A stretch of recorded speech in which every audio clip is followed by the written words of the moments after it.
Hi everyone! So part ng beginner introduction natin is kailangan yung maintindihan kung sino-sino ang mga market participants. Okay, so start na agad natin, then explain natin siya direct to the point para hindi humaba ang ating video. Una na dyan si seller, then pangalawa si buyer. Si seller is yung, let's say, nakabili sila sa mababang presyo, then gusto na lang ibenta yung hawak na lang, for example, stock. Okay, nakabili sila sa mababang presyo ng, let's say, Jollibee sa mababang price, then gusto na lang ibenta sa mataas na price. So sila yung kumbaga nakabili ng mababa, then gusto na lang magbenta ng mataas na presyo. So sila yung seller. Pangalawa, buyer, sila yung mga bumibili sa mababang presyo. So for example, bumagsak yung market natin, so sila yung mga bumibili, ganyan. Pangatlo naman is si investor. So si investor naman is naka-diversify yung portfolio niya. For example, bibili siya sa ganitong company, bibili siya sa ganitong company, bibili siya sa stock market, bibili siya sa crypto, magbibili siya sa forex, magbibili siya ng commodities. Kumbaga hati-hati yung capital niyan. Okay, kumbaga naka-diversify. So si investor, meron siyang analysis kada company, okay, nag-a-analyze siya ng market para malaman niya kung ano ba yung magiging performance ng ganitong market, tataas ba 'to or babagsak. So ayun si investor. Okay, so nag-a-anticipate siya na after ng ilang months or years, magiging ganito yung performance ng ininvestan niya based sa analysis niya. Next naman is si traders. Tayong mga traders is ang participation natin dito sa market is tayo yung kumukurot-kurot sa market.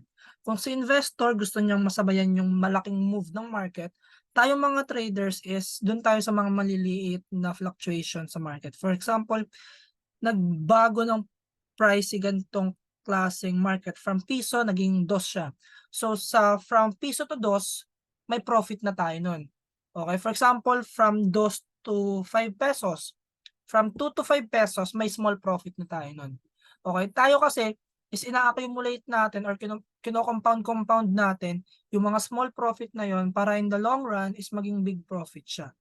Okay, which is medyo mas risky, mas stressful. That's why kailangan ng sobrang mahabang pag-aaral para maging magaling na trader. Okay, so tayo as trader, ang participation ulit natin sa market is tayo yung kumukurot-kurot every time na nagbabago yung price sa lower time frame. Okay? Yung mga maliliit na movement na yon para sa atin malalaki na yon. Kunwari magbago man lang ng 1% yung company or yung gusto mong trade na market. Para sa iba, para sa investor, wala silang pake doon. Pero tayong mga trader, sobrang opportunity na yon para sa atin. Lumalaki na yung mata natin doon. Okay, next naman is banks and financial institutions.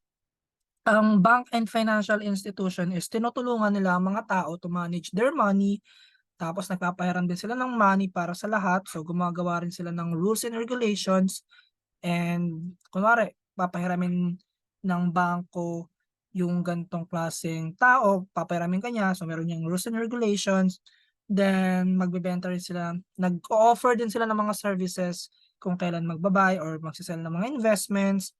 Then nag-a-act sila as bridge between buyers and sellers sa market. So ayun yung part ng banks and financial institutions. Okay, so for example, siguro yung iba naman sa inyo is merong mga savings sa banks. Okay, may mga options yung banks na okay, maglagay ka ng pera sa ganito, then gagamitin namin yung pera mo to invest sa ganitong klaseng market. So ganun siya nag-work and financial institutions. Okay, next is regulators. Ang regulators naman is parang referee, mini-make sure nila na ang financial market is fair and safe para sa lahat. So meron sila din diyan mga rules and regulation na kailangan sundin ng mga companies or individual. So ang part nila is to protect people and make sure na lahat is sumusunod sa rules. So lagi niyong tatandaan na ang financial market is parang malaking playground kung saan mag-buy and sell and trade ng mga different investment.